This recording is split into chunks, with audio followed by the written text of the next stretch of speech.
just play.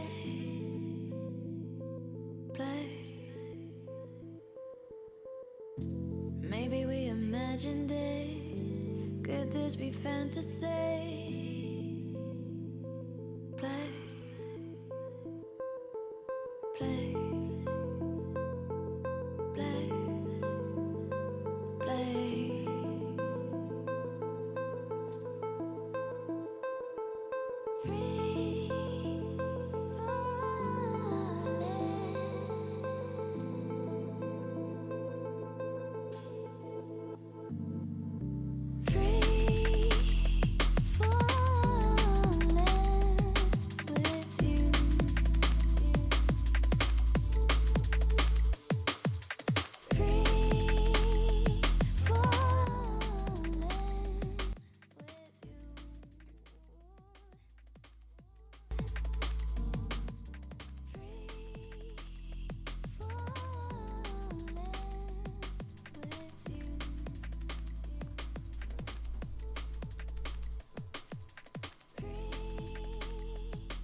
What's up, guys?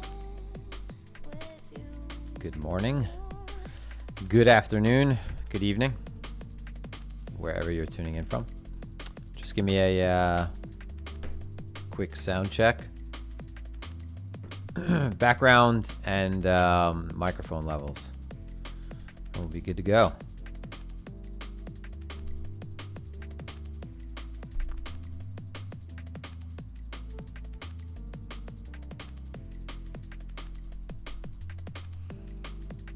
I won't take up the screen real estate for too long with my face.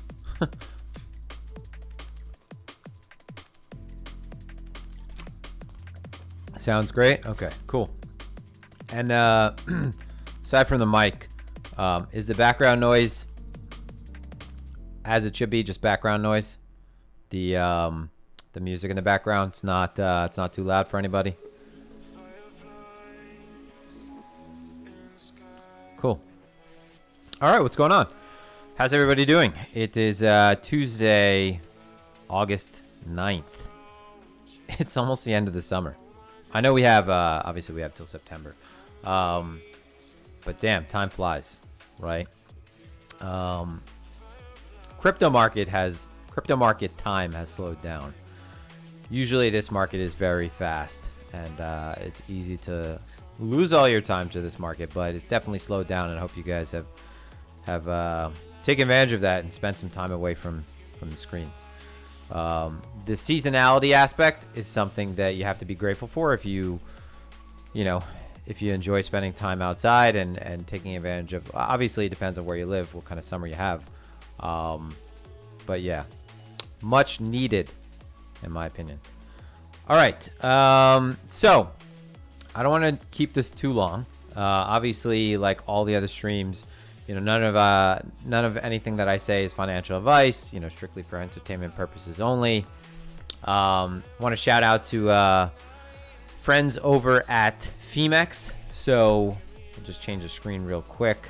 Bottom left. Get out of this.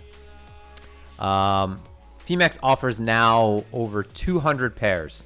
So 200 spot, perp.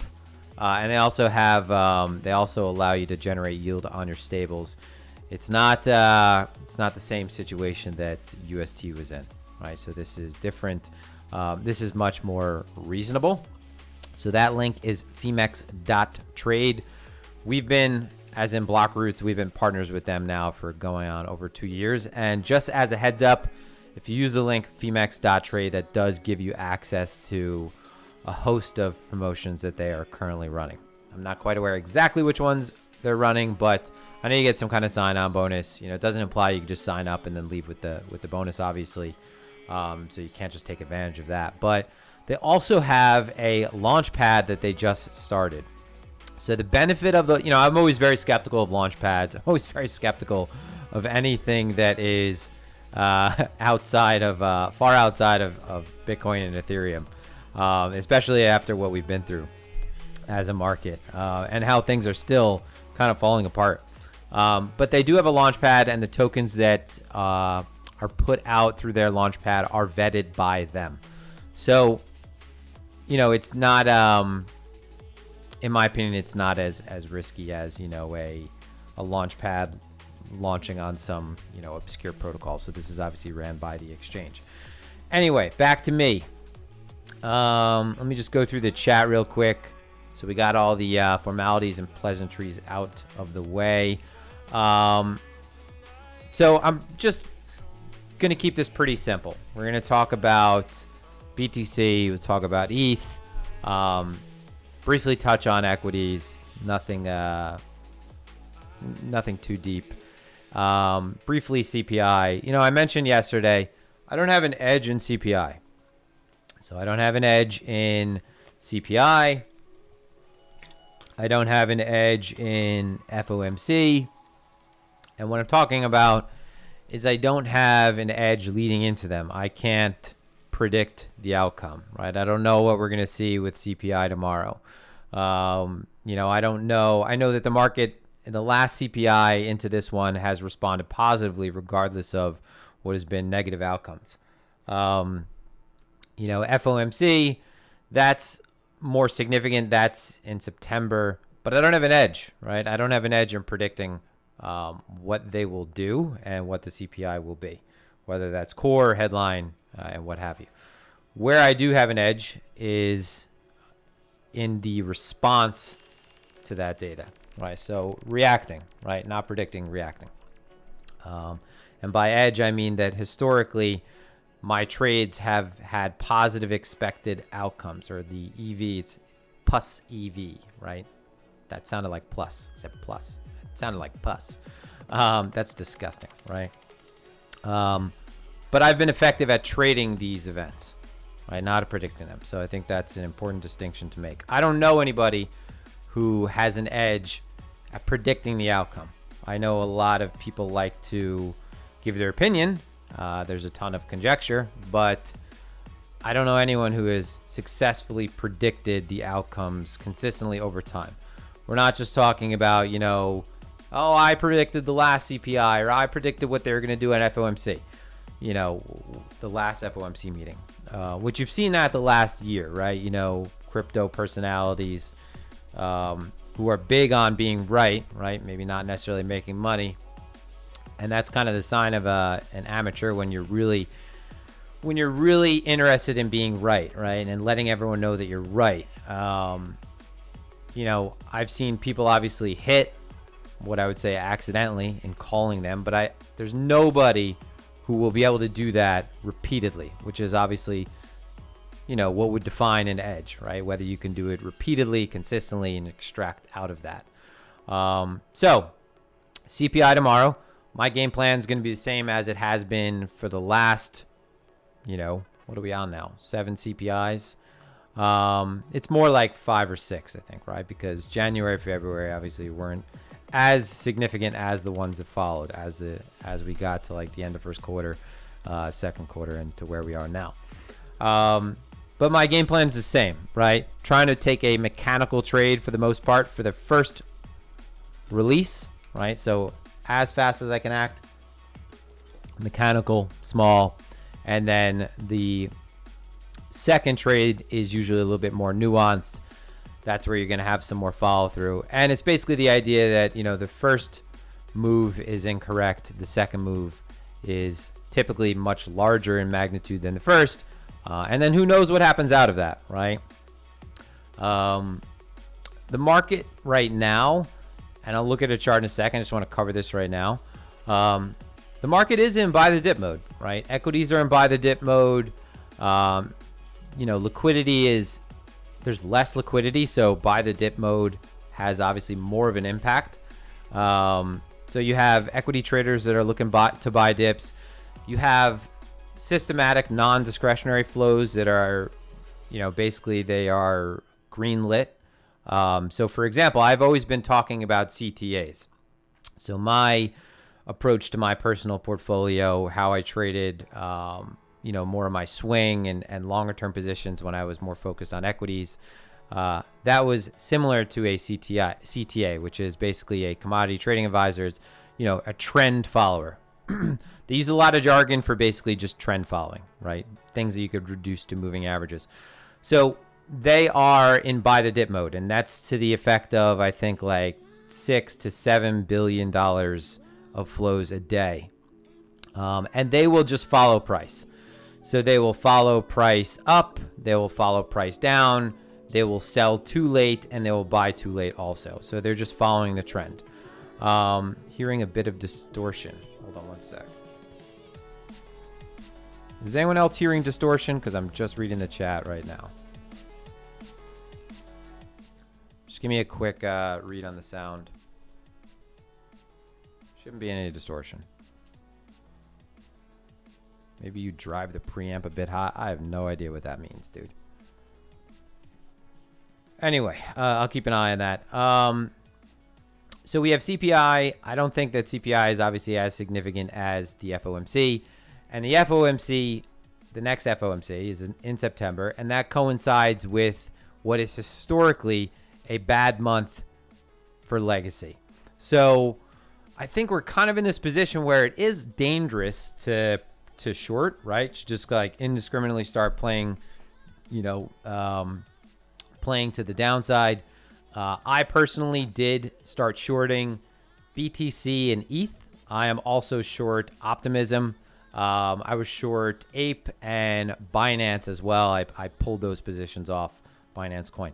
So ETH and BTC, my shorts are not really shorts, right? I mean, I'm not going to sit here and try to claim clout for shorting the top. What I'm basically doing is removing risk that's already there in the spot market. So rather than try to like sell in and out of spot positions, when I think that on the high time frame, this could be there's a meaningful case for this being a bottom that's going to develop over a much longer period of time, rather than sell those positions and sell into the spot market, which is obviously going to be less liquid than the futures market. What I'm just doing is removing those deltas, removing that risk by shorting futures against them. So it's not like I'm outright short. I'm effectively just taking off of my spot positioning that I added once we hit the 200, once we broke the 200, and nothing that is tremendous, but still, those short positions are more like hedges. The Optimism, the APE position I took, the Optimism short that I'm still in, the APE short that I was in, the Binance Coin short that was in. That's obviously, that is a directional play that's not hedging against anything. So historically bad month is September.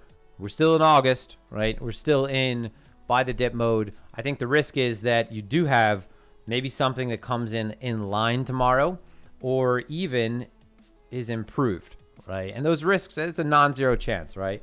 So if that happens, I think that the market still continues to move up. It's important to understand that BTC, or I guess it's important to, let me switch this now. It's important to note that Bitcoin is relatively weaker than the S&P as of late. So if we look at, this is just the daily chart. I know it's kind of ugly looking right now, but I mentioned last stream, I kind of get tired of taking the stuff on and off just for the stream. So this is your daily chart. Keep weekly VWAPs on this chart, weekly standard deviation bands. You can see sort of the small profiles that are there, the POCs. But if we just add something like the ES, see the ES made a higher high, marginally higher high. ES continued to move up, and BTC, flattened out a bit more.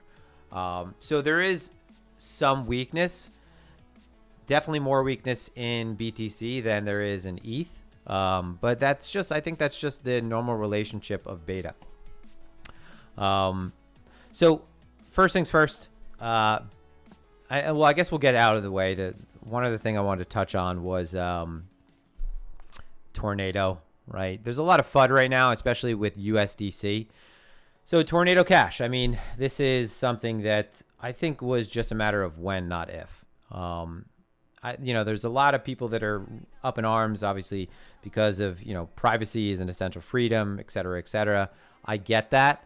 But it's important to understand who you're up against, right? If you're up against the United States government, it's a pretty one-sided fight. And I'm all for, not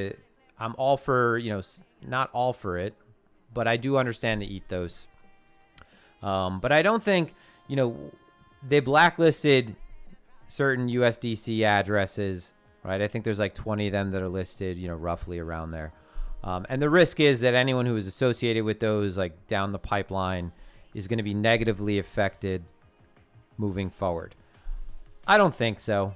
If obviously you have a direct link and they use certain heuristics to pinpoint that you were involved in some kind of shady behavior, then yeah. But the idea that like USDC is now going to be, it's going to be in a position of harm.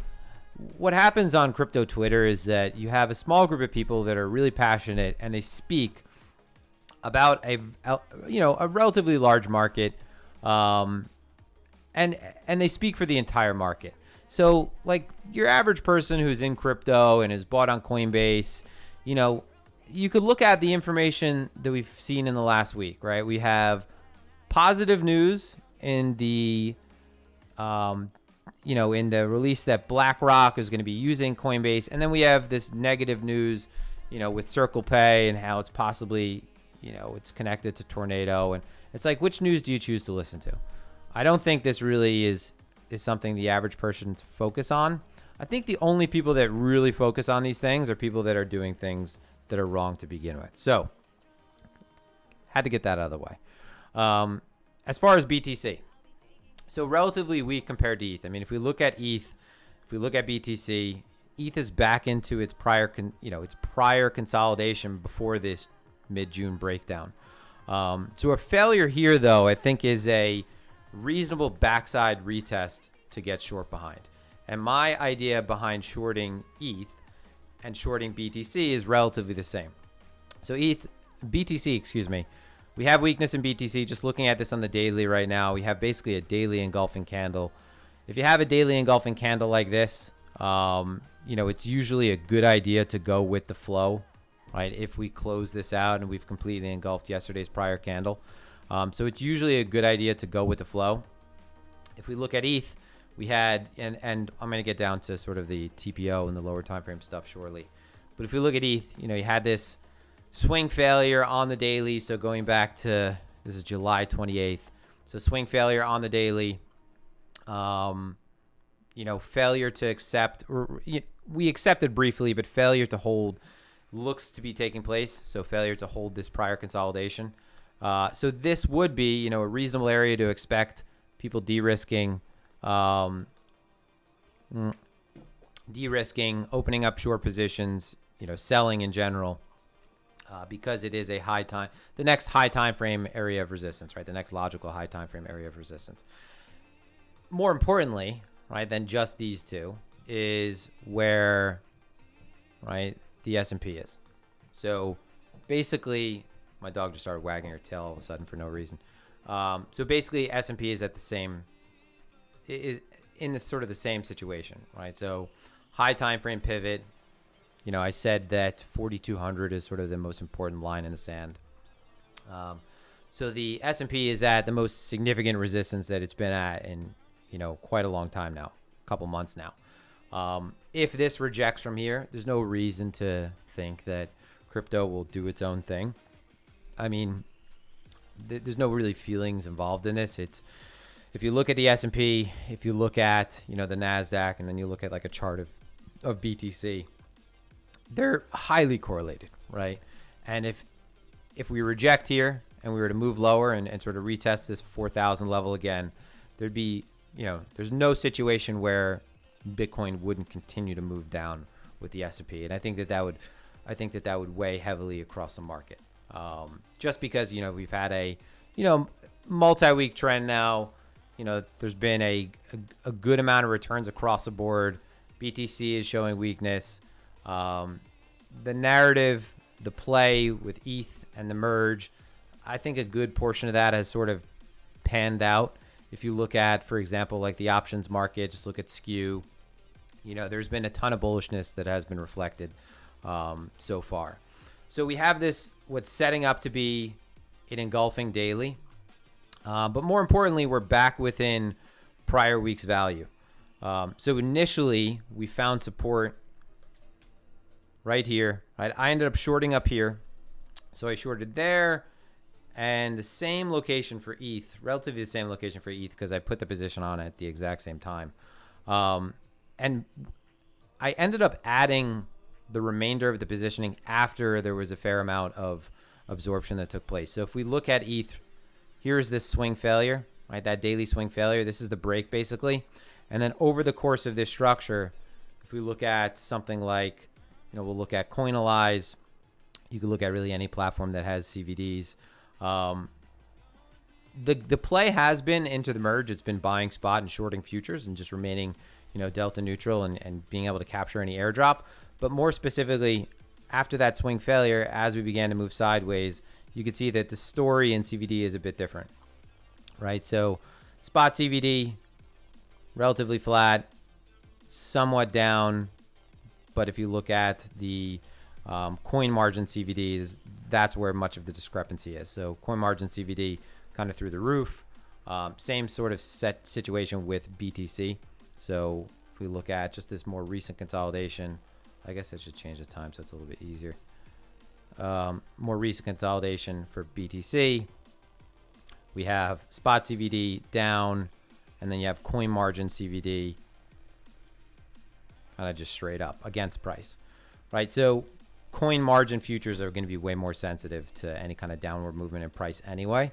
And through the course of this, you can see that coin margin open interest had gone up after the initial spike down.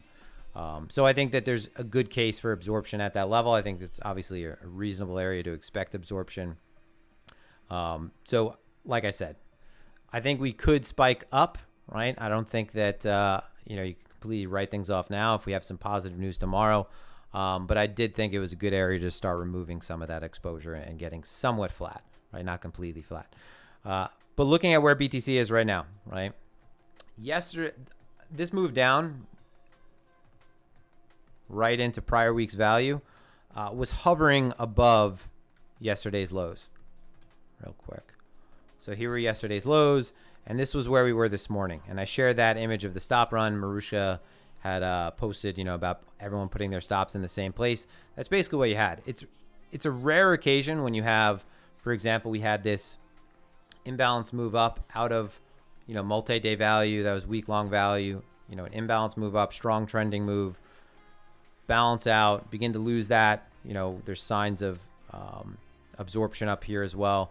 So falling back within that gap, it's almost never going to be the case that you just hang out at a prior day's low and then not take it, right? So that's what we've ended up doing, taking that prior day's low. So yesterday, 2 days ago's low.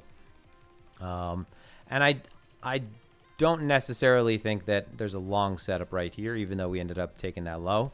We're just back within prior week value, right? Not exactly, we've already tested the lower extreme of that, or relatively close to the lower extreme of that.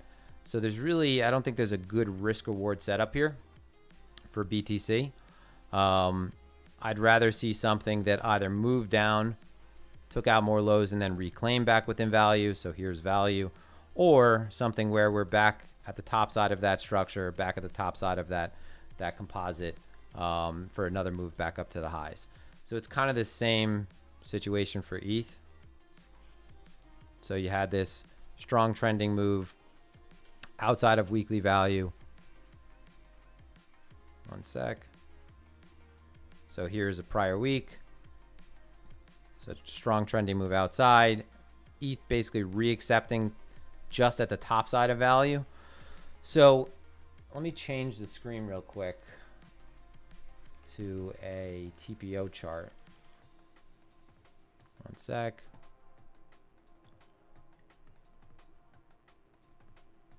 So here's where we are with ETH, right? Accepted into this prior composite, kind of dangling above another multi-day composite. So between like 1660 down to 1580. So the idea is that if we accept back within, and that's basically like we have a 1, 2, 3, almost a week-long region where value is established.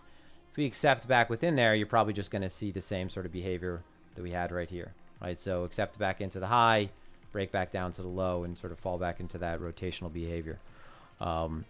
So being that we're not necessarily at any extremes, I'm not really sure that this is a good area to grab longs. Hold on one sec. There's diagonals, across the board that are just starting to come into play. And these are not things that I really focus too much on, but it is kind of a description of the overall pace of the move, right? So higher lows so far. This is the first lower high, right? First lower high. Here are your higher lows. And then same situation for ETH, except in this case, not a lower high. One sec. Not a lower high, but a swing failure. Right, so we ended up taking this high, and now we're back within the structure. So I think you're just setting up, whether you're looking at it on, from a candlestick standpoint or looking at it from the standpoint of value, I think that you're setting up that if you close, again, 2 engulfings for ETH and BTC, you're just looking at revisiting this low, right, the nearest low. There's not really a whole lot that should step. Let me change the screen. There's not, I was just pointing this out. The diagonals for BTC and for ETH. Right, so higher lows for BTC, lower high. For ETH, you have a higher high as far as daily closes go. But back within, again, back within multi-day value. Does that make sense?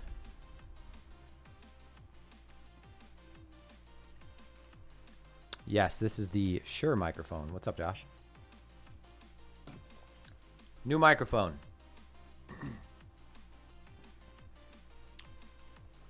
So does that make sense? Just want to make sure that everyone heard that.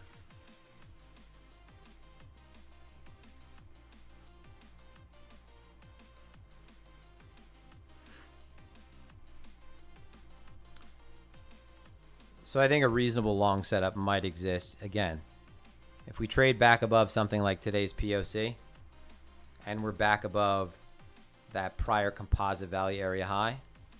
So for BTC, that's kind of around like 23.4. Let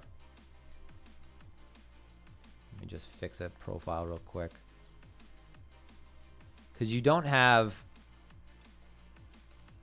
the cleanest double distribution setup. So for example, we're filling out this composite right now. This is kind of a double distribution, but it's not like you have single prints right here. And that's ETH. But for BTC, it's sort of the same story. This is like more of a trend day than anything. But very imbalanced, right? You kind of left a gap in the same area that a gap was left prior. Right? So if we did trade back within this gap, there's no reason to assume that you wouldn't move very quickly again back towards something like, maybe like 23.7, just the sticky area of this prior distribution.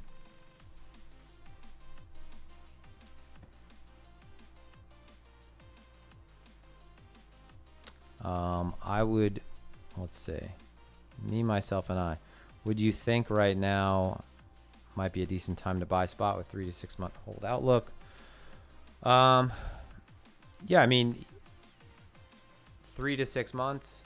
I think it's more like 1 to 2 years for spot. I just think you have to have that level of patience for spot positions, right? I think there's a good case to be made for buying.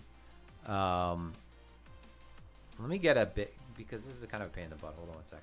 Optimism, I'm short, as I mentioned earlier in the stream. But one sec. Let me open up another tab where I just have one chart.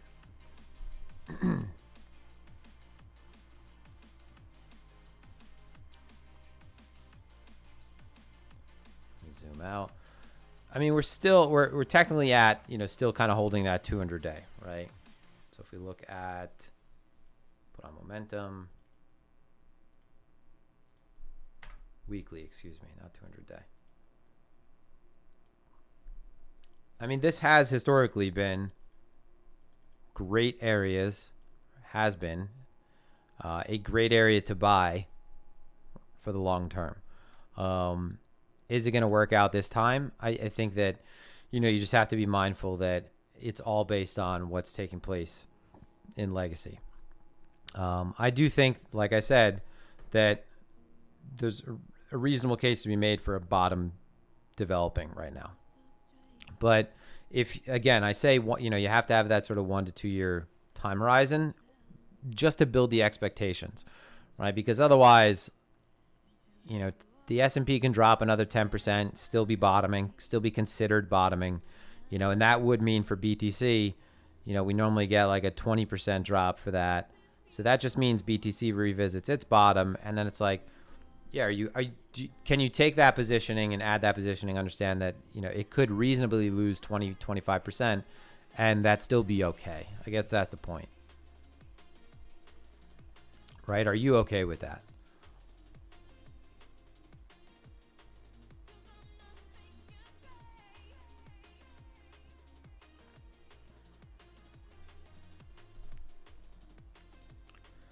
No, Storm, it's just looking at really clear signs of absorption. And after, so I really wouldn't focus, earlier on when we were splashing the lows and in the move down, coin margin wasn't really something that I focused a lot on. But after the narrative of, bottom developing, and, a lot of people got into just stable coins and got into spot. So spot has been heavily traded again. And then when people get more comfortable, they start trading futures again. Unless you're on an exchange that has, where you can just basically trade USDT margin perps, and then it's like you don't have to, it wouldn't make sense to really trade the spot because the USDT margin perps are going to be, more liquid. But when the market gets more and more bullish, people are more willing to get exposed to coin margined positions because it's like, all right, you expect things to go up over time. You want to be exposed to the underlying BTC or ETH.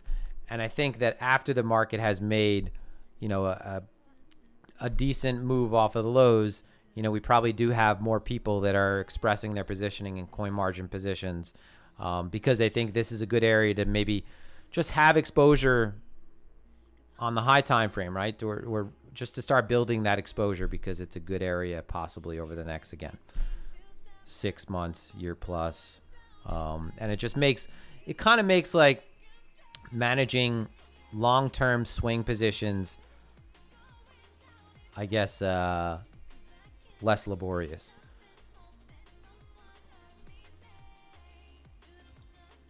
But you could only do that. You could only trade coin margin positions when you're really confident in the underlying market.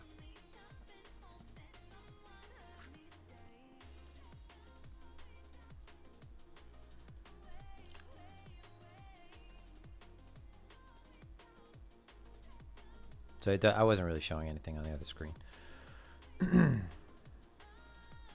I'm just looking at the questions. Let's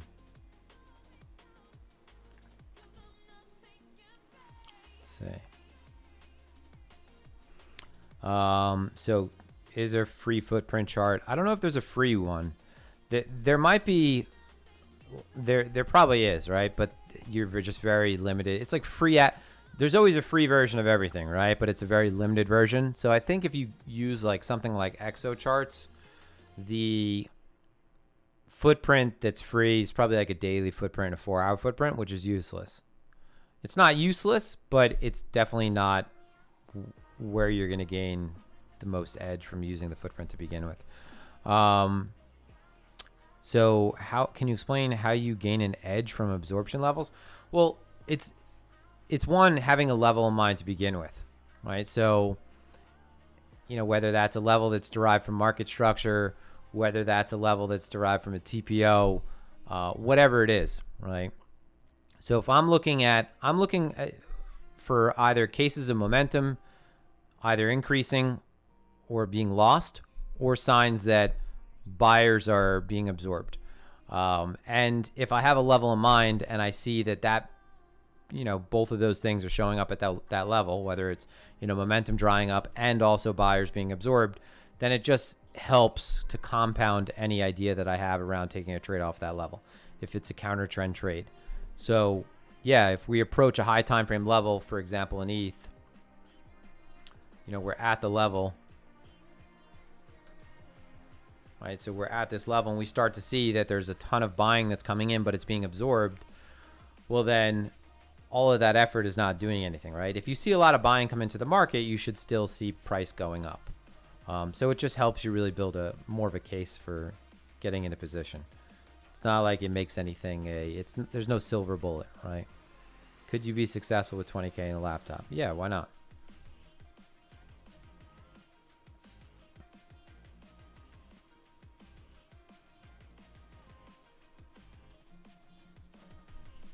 Atis. Yeah, there's a bunch of new platforms that are out now.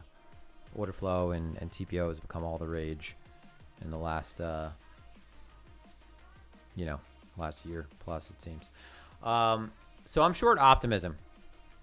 There's not, there's no major thesis behind this other than you have an airdrop.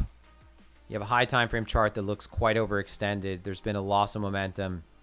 So if we look at something like, whether you're looking at, again, I've used the CCI in the past, the RSI, you could use something like the Fisher, which is going to show you moves that kind of stand out with respect to the more recent trend.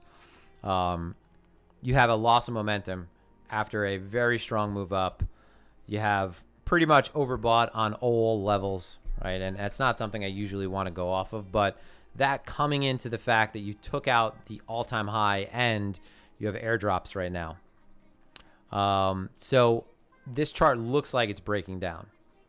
And I don't see a whole lot of reasoning to flip or to start taking any off until we get back down to this low. All right, so now we're basically, if you just looked at this from the standpoint that it was a range, right? So something a little bit more basic.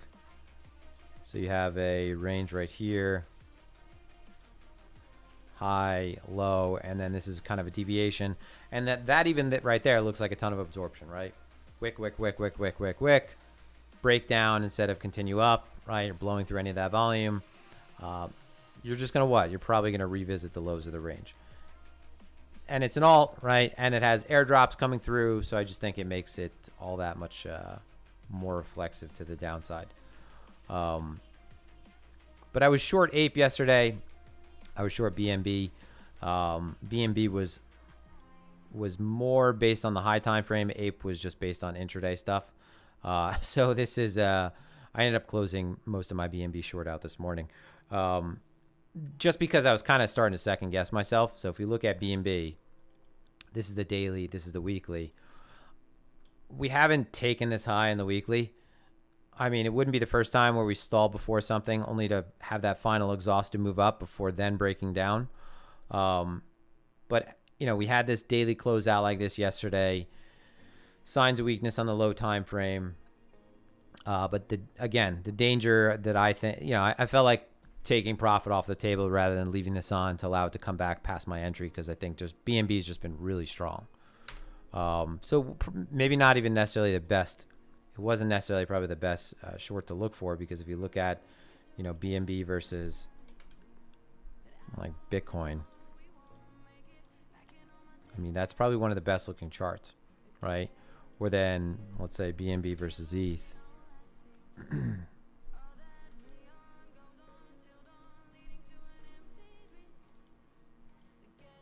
Still, again, stronger than ETH, stronger than BTC. So I got into positioning off of technicals, and then I started second guessing myself because I'm thinking basically shorting the strongest pair that you could short. Let me just look at the chat real quick. I think that luck has a pretty significant role in anyone's success.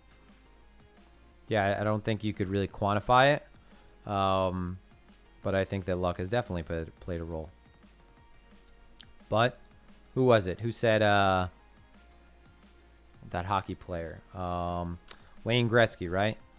Did he say, was it him or was it Michael Jordan saying the more he practices, the luckier he gets? The luckier he gets?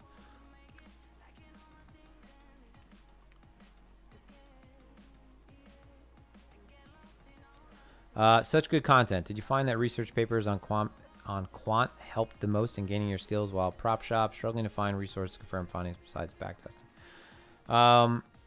So research papers on quant. No, not necessarily. Just thousands of hours of screen time. And then focusing on certain patterns and behavior in microstructure that over time have seemed pretty consistent. And then when those patterns dry up, being willing to part with them.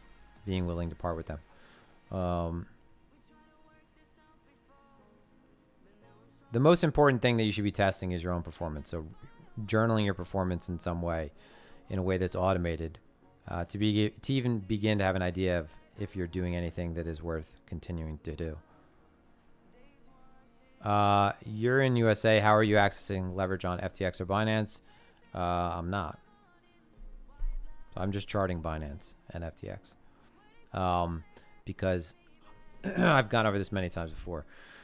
You want to be following the exchanges that are leading by open interest and volume. So that's Binance is number one spot. There's some players that are, I guess, they're sometimes smarter, and I don't know if that's changed over time. More recently, it seems like Bybit has gotten somewhat smarter and FTX has gotten stupider. But there's good reason to follow, the leading exchanges. I'll just leave it at that. But it doesn't mean I'm trading on FTX. Other site that shows the CVDs, that's Coinalyze. Gary Player, nice. It's a golfer. Yeah, I'll take a look at Sol. So again, just really quickly to recap, because I went through this earlier, but it was kind of messy because I was going through multiple tabs. Back within last week's value, right in the center of it, right? So multi-day overlap in value. This is looking at BTC. Weekly VWAP is right in the center. That's kind of where we're bouncing off of right now. So this is a really thick area. Not a good area from a risk to reward standpoint. We'd rather see that we reclaim somewhere along the lines of 23.4, or do something development wise down here at these lows where we take these lows and then we're back within that range.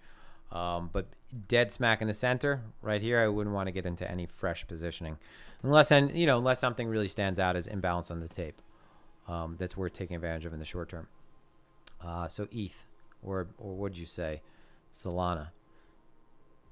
So I ended up ditching my Solana bags. And I'm happy I did, because I ended up ditching most of my Solana bags before more Solana FUD, which, I don't know. I'm not someone who can really talk on the fundamentals of any project, but they've had headwinds, obviously. Solana clearly is like funneling, compressing within this region, right, for the last couple of weeks.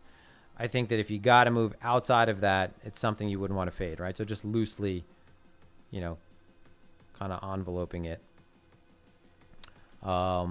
Engulfing day, though, right now, below yesterday's lows, kind of a multi-day balance right there.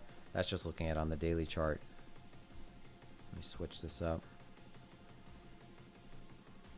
Back in the center of last week's value. Just ranging price behavior over the last couple weeks, right? Just very cleanly ranging. I don't know if I have an opinion on this in the high time frame. I ditched my positioning on it. Let's just back up. Let me stretch this. It doesn't look as good as something like, let's say, AVAX. So with both of these, we're looking at lows acting as resistance, and then you would want to see that this flips and holds as a platform back up to these highs, right? Which is kind of what we're seeing across the board in the stronger pairs in this transition at these lows. So for example, AVAX, a little bit cleaner, right? Lows, general region retest, and more of a spring off. I just, the market's been moving up now for, are we on a month now? Almost on a month. Strong trend in a lot of pairs. I do think that at some point we're getting a little long in the tooth, because again, I think that September probably remains a pretty shitty month.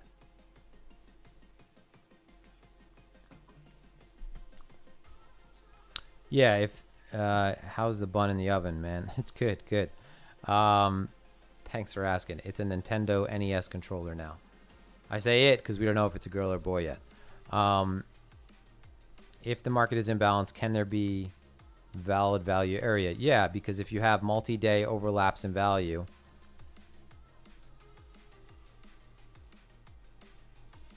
So for example, here is BTC, right? We had multi-day overlaps in value, right? So from one day to the next, not necessarily balanced, but over the course of the days that followed, you could see value, value, value, value, all within the same region, right? So for that reason, we form, or because of that, rather, we form a composite, high and low. And once we accept back within these balanced regions, we just look for the same sort of balanced behavior to take place, right? Same sort of rotational behavior. So there might be imbalance moves locally, right? But it should be pretty easy to see when the market is balanced versus imbalanced, right? This is very imbalanced, thin profiles, right? High conviction directionally. And then you begin to form a more balanced structure. This is just as balanced as you're going to get after a multi-day trend. You're looking at signs of consolidation beginning to form, right? So it actually is not too hard to see when things are balanced. That's what the TPO makes it a lot easier. Let's see. This is just the tape on the left. This is just Agger. AGGR.trade. Celsius, right? That's an interesting one because by all means this should not be going up, but that's what it has been doing. And if you've been around long enough, you know that it doesn't really matter whether or not a crypto is, there's no such thing as like an entirely dead crypto from a trading standpoint. So Celsius ended up returning back to these prior lows, right? And put in a very strong move. That's an old, this is an old API that I had pasted on there still. So I was adding my APIs to an old platform and you could try to use them. It's not going to work anymore. So many times I'll create a new API key and then I won't copy the secret down and then that page will disappear and then I have to go through the process again and use the Google Authenticator, and you guys can probably relate. So yeah, Celsius. Nice transition, sort of marching up and out, and then close this gap. And I don't think there's probably not a whole lot more that I would expect from Celsius, honestly.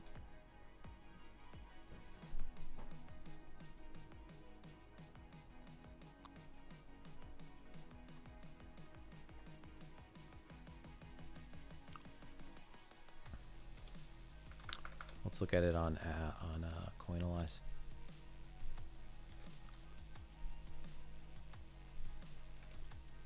Really? They got rid of it on this? Oh no, there we go. I was using a C.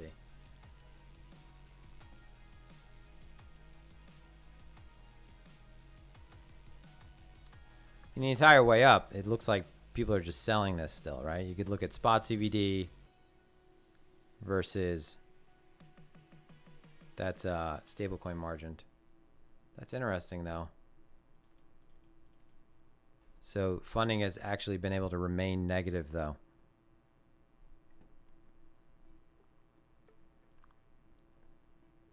But let me change the color really quick. Open interest spiking up.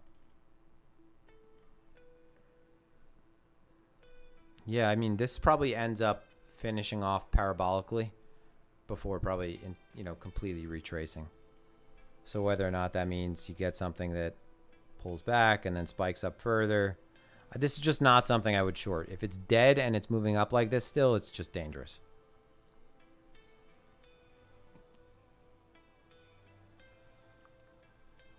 I don't use DYDX, so I don't have really any opinions on it. I can see a place for decentralized exchanges, but they just don't have the liquidity. And I've heard that, there's been some troubles with them as far as execution and, certain stops being triggered, orders going through, etc.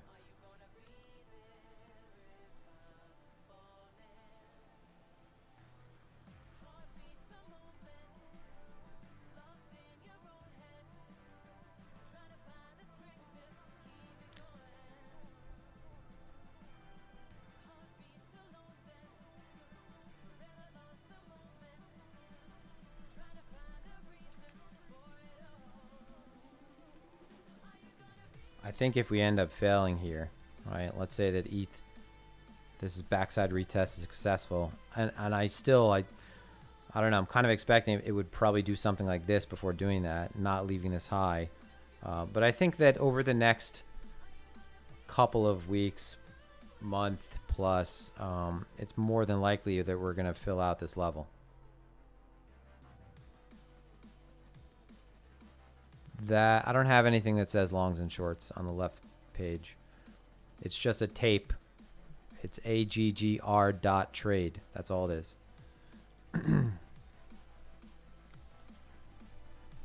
So same idea with BTC though. Unless this is, unless we're back above like 30K and finding footing there.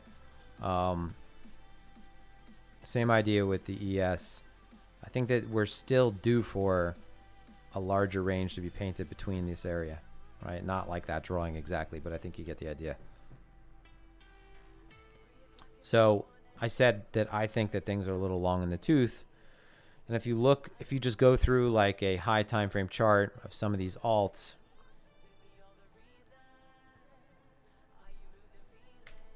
I mean, we're talking, some of them have been on 1, 2, 3, 4, 5, 6, 7 week long trends as far as finishing green, or in this case blue.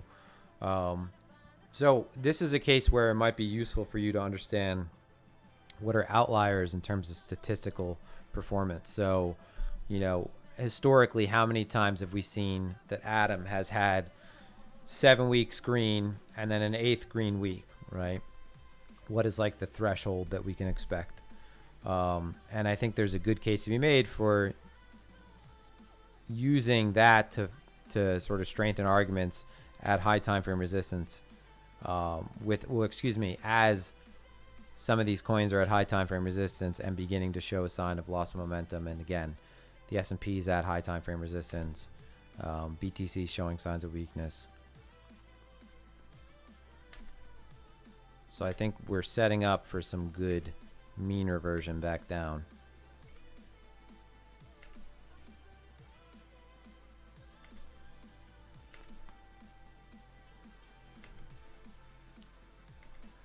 Any other questions, guys?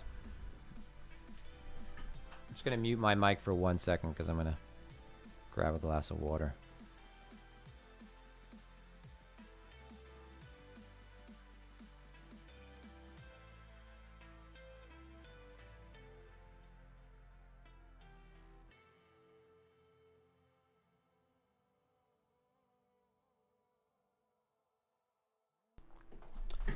All right, back. Link with relative strength. Let's see.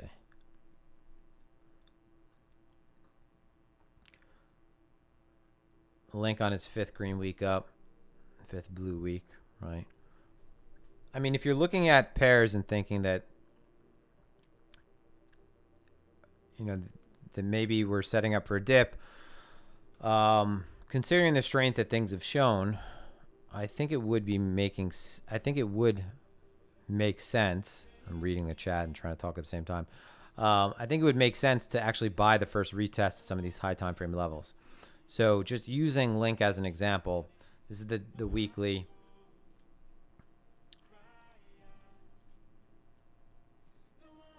All right, so this area is, you can see, kind of chunky with activity.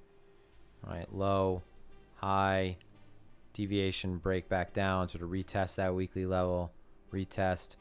I think there's a good case to be made for buying the retest of these high time frame levels. Link might not be the best example. Let me find a cleaner example.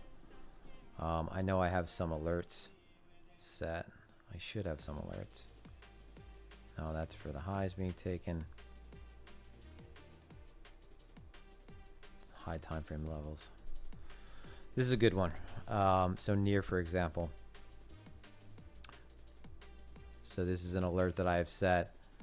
I'm looking at around 471, right? So the idea would be if we swing failure this low into that high time frame level, I think that it's unlikely that the market would just kind of shit the bed from there. And because things have been relatively strong, and I think that we're still kind of in buy the dip mode, at least initially. And again, it's important to sort of compartmentalize what I'm saying. Buy the dip for lower time frame setups.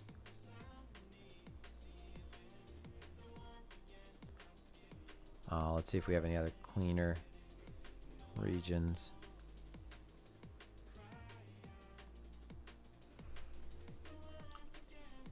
Any kind of like high time frame pivot that stands out like this, right, where we've been, you know, stuck within a range for a matter of weeks now, right? I mean, this is a multi-week trend, but there's a lot of chop up here. You can see we're really funneling. Any return back to a major pivot like this, I would look for that swing failure setup for some kind of short-term long.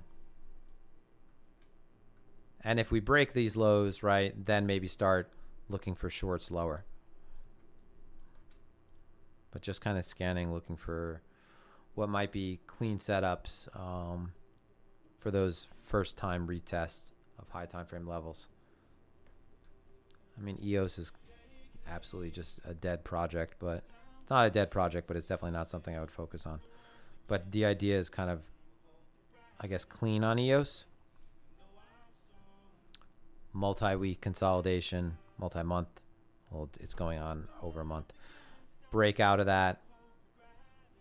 If we were to come back down to, you know, around $1, I would look to see if there was development at that region for some kind of short-term long opportunity.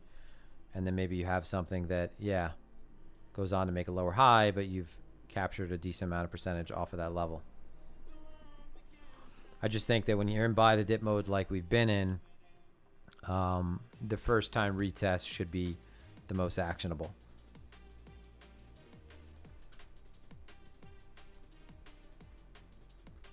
Down in the 630s for file. I think you get the point though, right?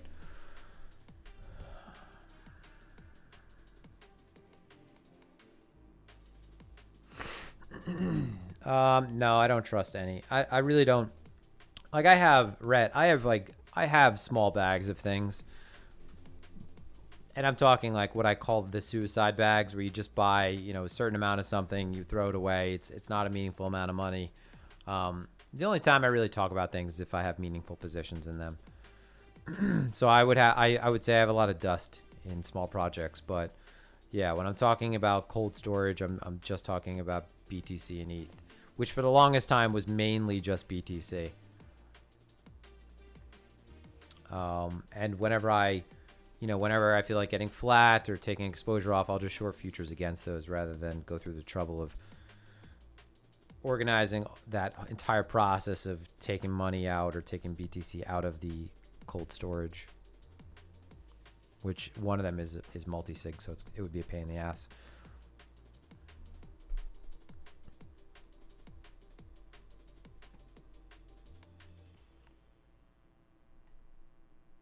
Rose. Let's see. Someone had a question. What are some mistakes new traders or you made early on? I think that managing expectations is really important. So managing expectations, that means not thinking right now that you're going to turn like 10K into $1 million. You know, there's a time and place for that. Not to say it can't be done, right? But there's definitely easier conditions that it can be done in. Managing expectations is really important. You know, the concept of being like a bricklayer rather than a home run hitter. So a bricklayer meaning doing the same thing over and over again and compounding and building something off of that.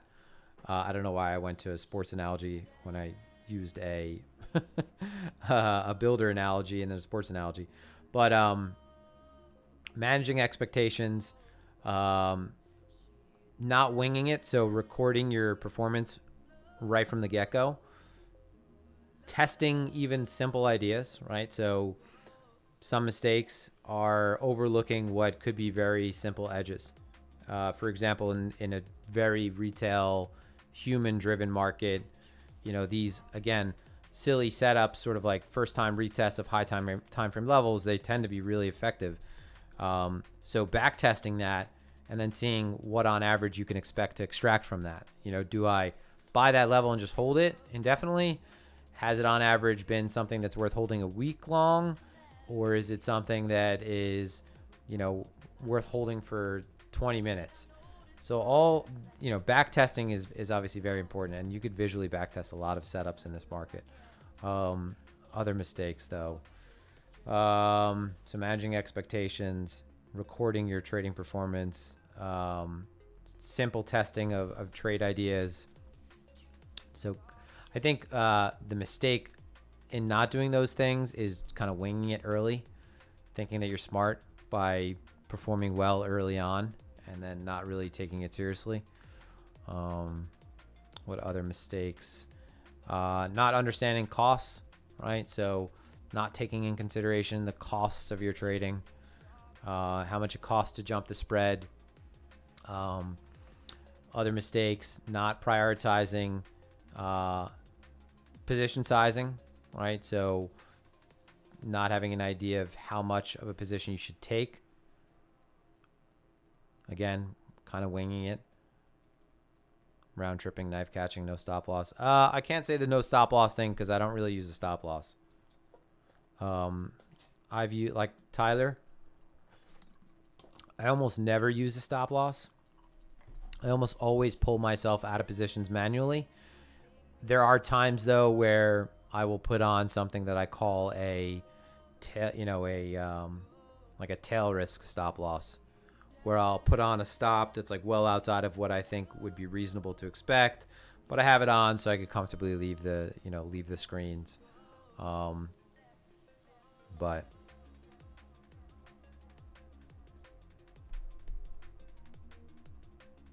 it's never been an issue for me. There are clear invalidations that I have for my setup. So once they're invalidated, the idea of being wrong about something because price ticked over a level by 1 point is kind of silly, right? A thesis shouldn't be invalidated because price just passes through 1 point briefly. So your stop should be a little bit more, the reasoning you get out of your position, the reason why you get out of your position should be a little bit more, I guess, substantial than that.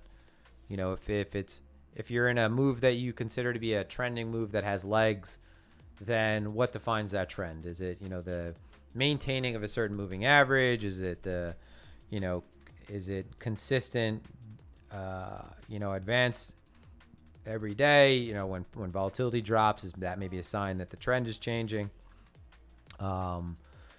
There's a bunch of other things you could do to pull yourself out of positions rather than just have like hard stops. So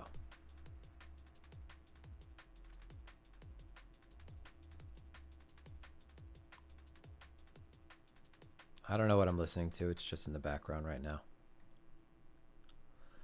So Tyler, one thing I will say though is for new traders, that's not the advice that you should apply. You should always, you should just get in the habit of stopping yourself out, honestly, if you're new, because what you should get in the habit of doing is just accepting loss. And I guess, the best practice in the beginning is to have a stop loss, but you'll see that over time, a lot of the things that you hear are rules are not. Almost everything, honestly, that you read in the book or a book, I said the book, almost everything that you read in like technical analysis 101 books and trading 101 books, very entry level stuff. It's kind of best practice for people that should be starting with those books, right? Because you don't want to get into starting on the wrong foot, starting with poor habits. But over time, I mean, if you've been trading for over a decade, you realize that you break almost all those rules. And the people that do, the people that really do well are the ones that, understand what rules are worth heeding and what you could be a bit more flexible with. But you just have to get used to taking losses anyway, so.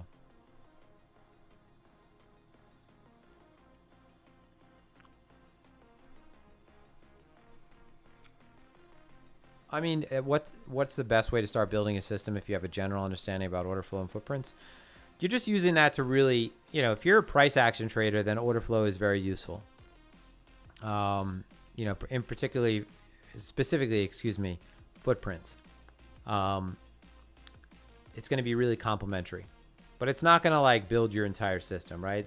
The footprint is just a little bit extra that helps you with a setup, right? If you see a swing failure pattern play out on the 30-minute or on the hourly or, you know, whatever time frame, it's good to know if there were actually people that were jumping over that edge into that setup and trapped afterward, versus if you're just looking at a candlestick and you don't see any volume underlying.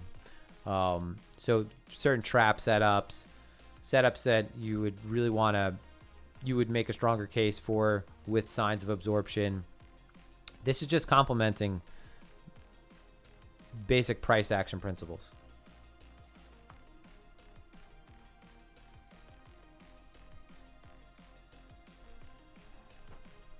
Is there a typical range percent of price movement? A lot of it's contextual. Depends on setups though. So for example, I end up taking a lot of these, for example, high time frame retests.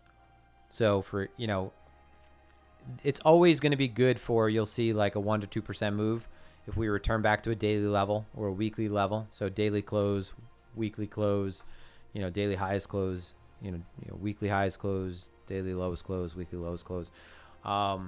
You're always going to, you're going to see that you always get like a very predictable amount of percent off of that level that you could lean on moving forward, right? I, a lot of the times, get in and out of positions at those levels for, as you're kind of getting at, just a specific percent. So usually it's like 200 basis points, 300 basis points. And then if we have development around the level, it might be something I leave on for longer as a runner.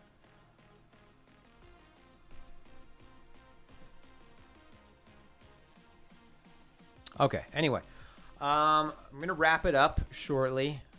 Not the most eventful stream, but that's why I wanted to hop on early, because I'm already in a couple positions and we're in the middle of value. So it's not like I have too much to say about anything that's taking place right now. Again, if we play from, if we're accepting back within for ETH, which is kind of like right where we are right now, I would anticipate that if we continue to move lower, we end up finding support around the 1600 region. Temporarily look for some kind of development there, maybe a long opportunity back up to the high of around 17. Not the high, but just the top side of value. Let's see. What else was I going to say? Oh, all right.